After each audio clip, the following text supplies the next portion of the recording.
आजच डाउनलोड करा आणि तुमच्या आवडत्या मालिकांचा आनंद लुटा।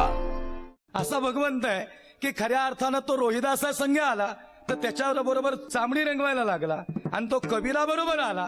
त्यांनी कबीराची जात नाही विचारली, खऱ्या अर्थानं संत कबीरांचा भाव विचारला। म्हणून आम्ही कोण्या जातीचे आहेत हे महत्वाचं नाही, आम्ही महाराष्ट्राच्या मातीतले आहेत ही गोष्ट महत्वाची।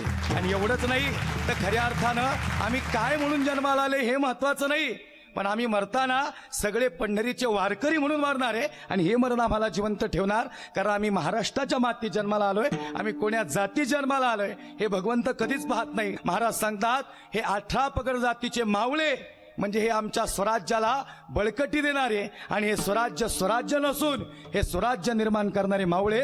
म्हणून महाराष्ट्र नटला, महाराष्ट्र समृद्ध झाला, हा प्रत्येक व्यक्तीने समृद्ध केला। म्हणून महाराष्ट्र आणि याच्यात खऱ्या अर्थानं माझा वारकरी संप्रदाय हा का श्रेष्ठ मानला जातो जगात, याचं कारण असं आहे वारकरी संप्रदायाची उंचीही मोठी आहे आणि वारकरी संप्रदायाची खोलीही खोल आहे। याचं कारण असं आहे वारकरी संप्रदाय हा जात धर्म आणि पंथाचा भेद करत नाही, याचं जिवंत उदाहरण म्हणजे हा कबीर महाराज आता तुमच्या समोर उभा आहे।